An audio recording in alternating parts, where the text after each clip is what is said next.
মাত্র একটা অঙ্ক করে আমরা কিন্তু তোমাদের নগদ প্রাপ্তি যে জাবেদা সেই জাবেদা কিন্তু আমরা শিখিয়ে দিব। দেখো তোমাদের হিসাব বিজ্ঞানের নগদান বই, এই নগদান বইয়ের একটা খুবই গুরুত্বপূর্ণ পার্ট হচ্ছে নগদ প্রাপ্তি জাবেদা। তোমরা ক্রয় জাবেদা পারো, বিক্রয় জাবেদা পারো, তোর ক্রয় ফেরত জাবেদা পারো, বিক্রয় ফেরত জাবেদা পারো, কিন্তু নগদ প্রাপ্তি জাবেদার মধ্যে তোমাদের অনেকের সমস্যা। দেখো এখানে তোমাদের বইয়ের যে হচ্ছে যে উদাহরণ দেওয়া আছে সেই উদাহরণের কিন্তু এখানে হচ্ছে তোমরা কি দেখতে পাচ্ছ, এন্ট্রিগুলো দেখতে পাচ্ছ, এবং এখানে বলছে নগদ প্রাপ্তি জাবেদা প্রস্তুত করার জন্য। এবং তোমাদের বইয়ের এই উদাহরণ দিয়েই কিন্তু আমরা নগদ প্রাপ্তি জাবেদা একদম হাতে কলমে প্র্যাকটিস করব। এবং তোমরা যদি সেই দেখো, সেটা দেখো, এবং ইনশাআল্লাহ তোমরা কি করতে পারবা, এটা সমাধান করতে পারবা। চলো আমরা শুরু করি। সেটার জন্য আমরা একটা বক্স করব, বক্স করলাম, এবং বক্স করার জন্য তোমাদেরকে কি বলছি, নগদ প্রাপ্তি যে জাবেদা সেই নগদ প্রাপ্তি জাবেদার জন্য তোমরা এখন কি করবা, এই পাশে হচ্ছে আস্তে করে একটা বক্স টেনে দিবা। টানার পরে এখন তোমরা বলছিলাম যে এখানে তুমি প্রথমে কি করো, একটা তারিখের ঘর দাও। তারিখের ঘর দেওয়ার পরে এই পাশে এসে তুমি 5টা ঘর অঙ্কন করবা। কি করবা? 5টা ঘর অঙ্কন করবা। তোমাদেরকে বলছি না 5টা ঘর, 2টা, 3টা, হ্যাঁ, 4টা, কয়টা?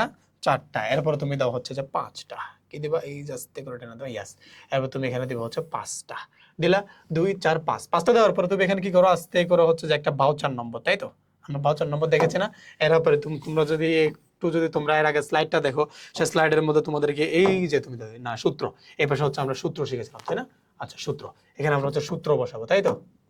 ওকে, তো সূত্র, ওকে, ভাউচার নং হচ্ছে যে আমরা খতিয়ানে করি, রাইট?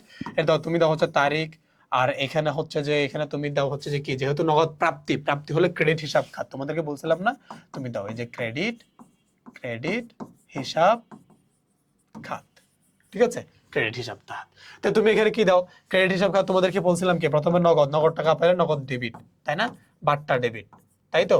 এখানে হচ্ছে বিক্রয় ক্রেডিট, বিক্রয় ক্রেডিট, এখানে হচ্ছে ডেবিট, এখানেও ডেবিট, নগদ ডেবিট, এখানে হচ্ছে বাট্টা ডেবিট, বিক্রয় ক্রেডিট। এখানে তুমি দিব হচ্ছে কি, আর দুইটা হচ্ছে ক্রেডিট আছে, আর দুইটা কি আছে? ক্রেডিট আছে। তুমি দেনাদার থেকে পাইলে যেন দেনাদার, ওই যে দেনাদার বলছিলাম না, দেনাদার, দেনাদার থেকে ক্রেডিট, এরপর হচ্ছে অন্যান্য ক্রেডিট। এবং এগুলো মনে রাখার টেকনিক ভাইয়া তোমাদেরকে শিখাইছি, আশা করি তোমরা এগুলো পারবা।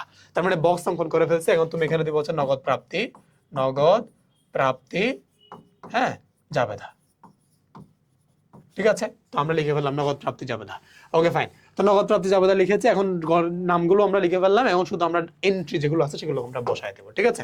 এখন এই পাশে এসে আমরা একদম সর্বশেষ পার্টে চলে যাচ্ছি। তারও 1 মিনিট, কলম পড়ে গেছে। ওকে, আসো। এখানে এসে তোমরা এখন কি করবা, এই যে এন্ট্রিটার মধ্যে আসবা। এখানে এসে প্রথম হচ্ছে মের 3 তারিখ নগদ বিক্রয়। তো নগদ বিক্রয় হলে নগদ টাকা আসবে। এই যে নগদ টাকা, কত টাকা? এখানে কত টাকা? 10,000 টাকা। দেখছো কত সোজা, 10,000 টাকা এখানে বসাবা।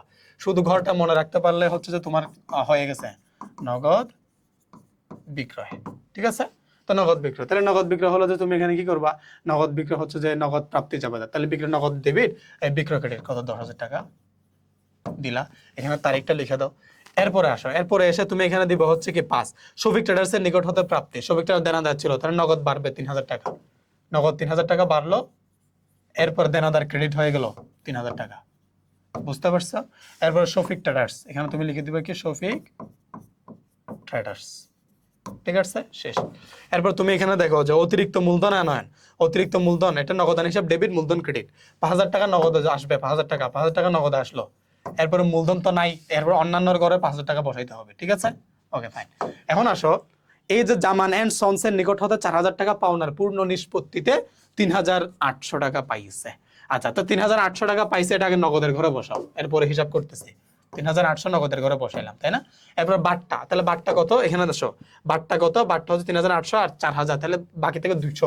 ওই 200 টাকা হচ্ছে তোমার এই যে বাট্টার ঘরে 200। তার মানে এই যে 3,800 200 টোটাল কত হয়? 4,000। এই 4,000 টাকা হচ্ছে এখানে তোমার কি, আর তোমার হচ্ছে দেনাদার। এই যে এটা তুমি লিখতে পারবা? বলো, এটা তোমার একটু বুঝতে অসুবিধা হইতেছে? ধরো তুমি প্রথমে নগদ টাকা যেটা পাইছে সেটা নগদের ঘরে লিখবা, বাট্টা যেটা বাট্টা, তো দুইটা ডেবিট মিলে ক্রেডিট সমান হইতে হবে না? ধরো 3,800 আর 200 যোগ করলে 4,000 হয়, সেই 4,000 এখানে বসাইছি। এবং তারা কিন্তু বলেই দিছে এখানে 4,000 টাকা কি তোমার দেনাদার, তো সেজন্য দেনাদার ক্রেডিট 4,000 টাকা এখানে বসাই দিলাম।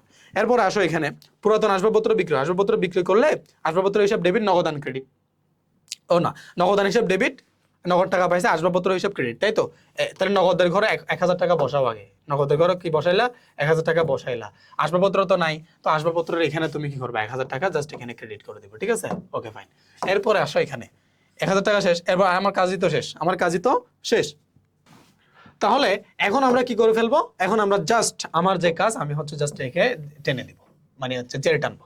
এবং জেল টানার জন্য আসো আমরা কি করব, আমরা প্রথমে এগুলো সব যোগ করে বসাবো, যোগ করে করে বসাই দিলে আমার কাজ হয়ে গেছে। আসো এখানে প্রথমে 10,000 আছে, প্রথমে আমরা কি করব, এই যে 10,000 আমরা হচ্ছে যে বসাইলাম যোগ, এরপর 3,000 আছে, 3,000 আমরা বসাইলাম যোগ, এরপর আছে 5,000, 5,000 আমরা বসাইলাম যোগ, এরপর 3,800 আছে, 3,800 বসাইলাম যোগ, এরপর 1,000 আছে, 1,000 আমরা বসাইলাম যোগ, হয়ে গেল। কত আসলো? 22,800। এই 22,800 এখানে বসাও, হয়ে গেল, হয়ে গেল। এরপর এখানে 200 আছে, সেই 200 এখানে বসাই দিলাম, হয়ে গেল। এখানে 10,000 আছে, 10,000 আমরা এখানে বসাই দিলাম, হয়ে গেল।